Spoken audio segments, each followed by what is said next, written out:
where do you find that there is a place for expressions of dominance? Because this is one of these things that's kind of night and day between what most people think and what like you see in the female erotic literature. Like, have you ever seen the movies or read the 50 Shades of Grey books?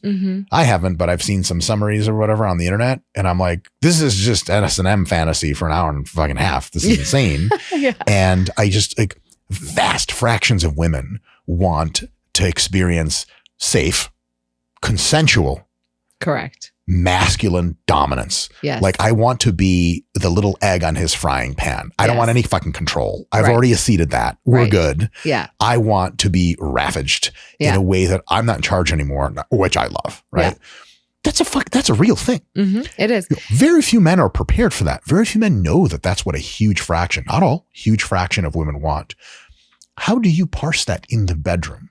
You know, you have to ask. Be like, right, you don't just put it on somebody. You can't just, you have to ask. Of course. And like it's, you know, women are, so there was, you're reminding me of this, someone posted like, why do you guys always want to, like, it was like a reel or a TikTok or something where she had like a face of a plush vulva. And it was like, why do you always want to beat me? I don't. And my friend texted me, she's like, I disagree. She's like, I'm okay with it. I want to get beaten.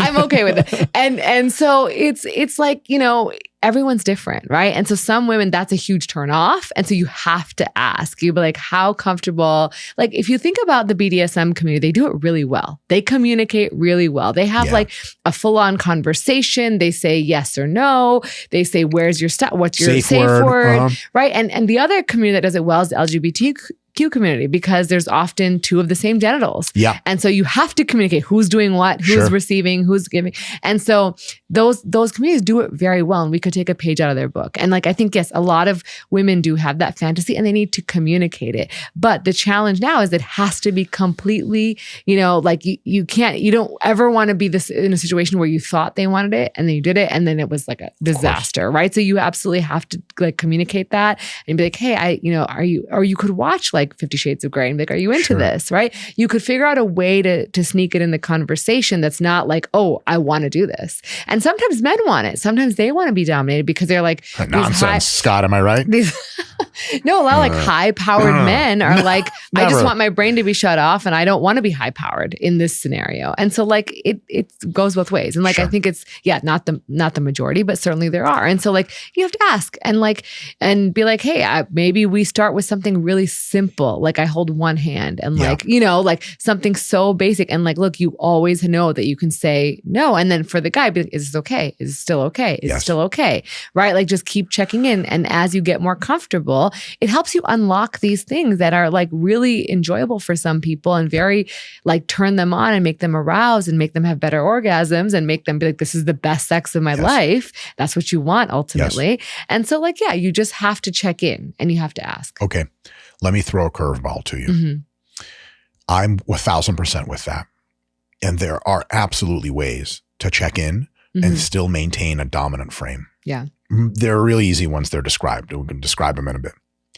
But what I've heard from some folks, some females, is that excessive checking in or telling the guy that you want to be dominated is destroying the fantasy. It's ruining the frame. Yeah. That's a real piece of feedback. I mean, that's a lot, right? Like, because that's a very fine line you're playing with there. To be honest, what do you tell those girls? Should they just be more accepting of communication? Should they spread the communication out? Like, hey, tomorrow night, we're going to fucking just do each other nasty. Today, I'm going to tell you right now, I like it fucking hard. I want you to be in charge. You have my consent. As long as you're not punching me, everything's good. Tomorrow, remember that. And then like tomorrow we don't have to bring it up because I think some women feel like they're too in charge when they're like being checked in. Like when they're telling the man how I want to be dommed, or when they're getting checked in a lot. Are you okay? Are you safe? To them, it's kind of like this kind of fucking ruins the whole thing. Like I want it in the now. I want it true. I want the communication to be extra subtle. There's obviously a very scary borderline there where it's like subtle to zero communication is very easy to parse. And then you're like, oh, like we did some things no one liked. What do you tell those females that are really resistant to narrating that for the guy? How do they get theirs, what they want? So I have a lot of thoughts on that. So one is like, you have to communicate. I'm sorry. At some point, it doesn't have to be in the bedroom. You're an adult. But you have to, because you would never want it to come from the wrong person, right? So you could say you want to be dominated. This is great. But like, if it was someone not desirable to you, or they did something that hurt you, like you would be regretful, right? Very regretful. And so this is not something to play with, because it can be scary, right? Sure. So one, it doesn't have to be that night. It can be the day before. It can be a week before, where you're like, hey, this is what I want. Let's have a safe word. This is what I've tried before. This is what I'm open to. And that's all I'm going to, and then when we're doing it, all you have is a safe word. Yep. But you have to have some discussion about what's okay, what's not okay, because there's such a wide breadth of things that can mean dominating, yes. right? Like you might be okay with being tied up, but you might not be okay with like being cursed at, or like whatever, right? Like some other form of domination. And so like you have to be clear about that, because otherwise you're going to end up being miserable. Like what's the point? And miserable in a very high key sense of like, you went through a whole sexual experience you hated.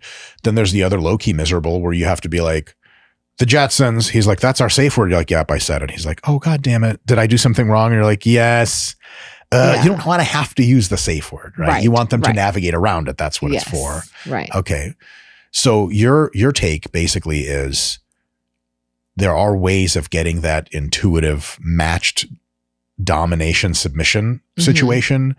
But if you want your best chances at a combination of safety, comfort, and getting the experience you want, you're going to have to put some fertile ground down before that as an adult. I think in general, people are like, oh, I want sex to be this thing, this way, right? It's like, again, sex is a skill. And with that individual person, when you're trying on a new hat, right, whether it's dominance or something else or some other kink or some other fetish, it's like, you got to practice it before you can have the amazing mind-blowing sex. It might be mind-blowing the first time and it might not, but that doesn't mean like the world is over, right? Sure. Like sex is an ongoing evolution. And ideally your goal is to make it so that, like in a month or in a year, we're having the best sex of our lives almost every time, like, of course, not every time, but like almost every time we're having great, enjoyable, fun sex the way I want it. But the first few times it might be awkward. You might use your safe word. You might, it might go wrong, and that's okay, right? You have to be open to that. Sure. So 2 points that I want to point out in this clip. So in my experience with my past partners, I come across 3 different types of women when it comes to intimacy. There's the women who like it soft. There's the women who like it rough. And then there's the women who kind of shift between, kind of depending on, I don't know, whatever mood they're in. And, well, whatever however we are that day. And something that I've had to also kind of come to a conclusion is, if sex is a very important thing for me, which to a certain degree it is in a relationship, then what I'm looking for, am I willing to compromise with my partner if they're not into this, and this? Am I going to be okay if they tell me no? Or am I going to be right there moping and bitching like, how dare she? Because what Dr. Rena was saying about, sex is a scale. And it's very, especially in those type of relationships, I feel where, like I said, there's days or moments where they might like it soft. There's days where they might like it rough. There's days where they might shift, from one to the other in the same day, but it's all about what you want, what you like, and what you're willing to compromise with. If for me in my past relationships, sex is very important, but for me, the committedness of the relationship, the overall relationship is more important. So to me, I'm like, I'm okay if they're not, willing to do doggy style or, I don't know, like get fucked up while they're halfway out the window or some shit like that. Not that I'm into that. But, what they've been saying throughout this video is very important. What I've been, trying to get across also is that communication is very important, because if your partner or you are into both those things or, BDSM or whatever, or you want to try something new or, whatever it is, it's best to talk about it beforehand. Because if you're in the moment and you're like, hey, I want to do this, and, they're kind of caught off guard and they're like, whoa, wait a minute. I think it's going to not only ruin the moment, but also ruin the chance of trying something new. But being able to have that conversation beforehand, to like, hey, I want to do this and I want to do that, but I'm not ready or not comfortable. Or I don't want to do this or that is very important to get to right away. I think another thing too with the second point about having like a safe word, how some women, they find it to be a turnoff, for a man to be constantly checking in. And I've come across females like that once or twice in my life, um, where they just want to be taken. They want to be taken. They don't want to be right there. They don't want to be they want to be lost in the moment. They don't want to lose that moment. You know, but it's still very important. And to me, what I've had to try doing in those past relationships, or even with the relationships where like we're trying something new, that might be a little bit more rougher, is to obviously be checking in, like, hey, you're good, you like that, stuff like that. You don't have to like stop and bust out the questionnaire and like, okay, do you like this, do you like that, are you enjoying this, are you comfortable with this, do you want to continue? Okay, I need you to check off and sign off at the bottom. You don't need to do all that, but just easy, quick check-ins or asking questions. Or if the female, or I don't know, maybe the male feels like that's, I don't know, kind of like a turn off, I think the simple solution would also be like, maybe something nonverbal, like squeeze my wrist 3 times if you want me to stop, or, just something that, just a nonverbal sign that will let your partner know, like, okay, either slow down or stop, or I'm not comfortable, this hurts, or whatever it is. But it's still very important to have. But there's ways to get around it. You don't, like, oh, it's all over if they check in, or it's all over if, we're gonna have a way, like, unless you're really into, those type of fantasies of where it's almost non-consensual. I I would be very careful with that shit. I personally stay the away from those type of stuff. But if you and your partner are into all that, again, as long as consensual and safe, and just communicate, But I think at the end of the day, it's not a deal breaker for me, at least, and I don't think it's been ever in my relationships where either on my end or her end, where we have that nonverbal or even a verbal, like quick, like, hey, slow down, or hey, let's not do that, or hey, can we stop doing that? Just a quick check-in. Is it going to just stop? Because everybody has their own kink, fantasies, likes, dislikes, what they're comfortable with. Their own, some people are also coming with like past trauma. So you always have to be aware of the other person, as well as, how comfortable you are. And like I said earlier, the pleasure part, but also the comfortability part. So just communicate with each other, and just to understand, like, if you're trying something new, something rougher, something softer, whatever it is, it's all about just, either the verbal before or even during, like, hey, you like this, or just, reading the body language.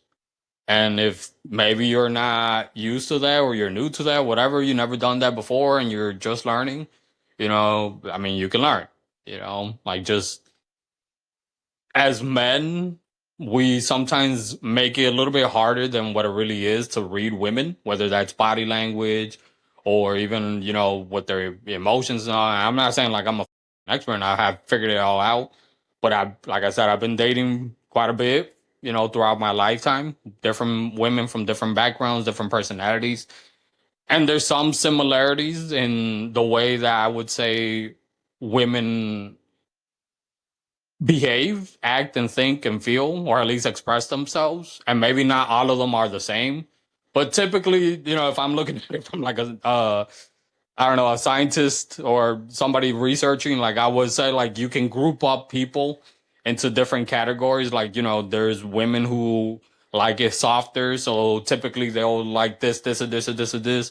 The women who like it rougher, they'll like, and it's just about the person that you end up with, and not expecting that partner, well, my ex, or I'm used to, like, no, this is a whole new person, with their own emotions, their own feelings, their own likes, their own dislikes, their own fantasies, their own opinions. And, if you want a healthy relationship, it's all about coming to the table and being able to have that open communication and, being okay with that communication, that conversation with your partner, and not make it this big thing like, oh, I don't want to, like, I understand when it's like you're nervous about asking your partner, or from like what I've heard from like a female perspective, that it's sometimes like they don't know how to answer in that moment, if yes or no, because I don't want him to stop liking me, or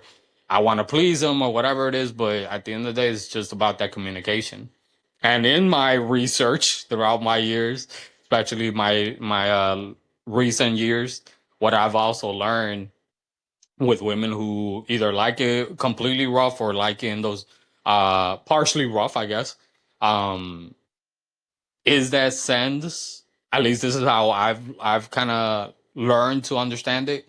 Is that sense of like you've built this emotional connection and trust with this person, the female with the man, and now you're able to turn off that part of your brain where you have to have control. Women typically want to be independent, and to be able to, I'm not saying for all the women, but I'm saying for some of the women that I've come across, for them, the way that they've shared with me, I'm able to turn off that sense of like I have to have control, hand that over to you, and I feel safe because this is exciting. This is, it feels good. It's especially when you get into it and you get to very further levels and deeper levels. Yeah. Um, but you feel safe because you're with, somebody that you can trust, that's going to take care of you, that's going to care for you, that you can, that they're not going to hurt you, or that they're going to judge you or anything like that, and you're having fun with the person. It's kind of like one partner shared before, like, she's very, she likes outside activities, like bungee jumping, jumping out of planes, crazy shit like that, you know, um, but or even like just something more simple, I guess, like going hiking or going like exploring is basically the type of like outdoor activities that she likes. But she likes, when she goes out with like me or family members or friends, and being able to have that experience, it's fun to do some of those, like, or even like think of it like being on a roller coaster. Maybe I should have done that example. You're on a roller coaster and you're with somebody. It's always more fun, I would say, to be on a roller coaster with somebody else, especially like a friend or like a partner or whatever. And it's fun. You had that fun. If you're not into heights or roller coasters or whatever, you're trying it out. And if whether you like it or not, like just having that experience to get to that point, and know that you're safe, like you might not even think about it, but you know that you're safe because you're with that person. It's kind of like the way that I take away from at least what, the women of my past, who have shared their experiences, or at least their perspectives of like what it feels like and what it means to them to kind of have those experiences, at least with me, um where we do something a bit more rough, a bit new, a bit whatever, and they're willing to give me control because they know I'm going to protect them, I'm going to take care of them, I'm going to keep them safe. I'm also not going to judge them, and I know what I'm doing, so they can just jump on for the ride. That doesn't mean that they're just not gonna do anything, but at least the majority of the work is gonna be on me. Um, So that to me, I've heard like other dudes wonder like, oh well, women always want control, and that is true. I think it's something that we as men sometimes don't understand. There's a difference between controlling somebody's life versus something where it's more of a shared control over, something as intimate like sex with a woman. you know, for all the ladies who might watch this video, if you disagree or agree, add it in the comment section. If you guys agree or you have your own opinions, please do so. I'm only going off by the women who I've been with and those experiences and what they've shared. But I am happy and open to learn from other women about your own experiences. And for the fellas too, anybody who has had experiences and, has maybe can relate to at least my perspective too, or anybody who has questions, add them in the comment section too. Let's I've said about this community that I'm trying to build is to have that open discussions respectfully. No creeps, for people just to have those conversations. If you have questions, if you have doubts, if you have opinions, as long as we can be respectful and open about it, in the comment section, yeah, let's do that.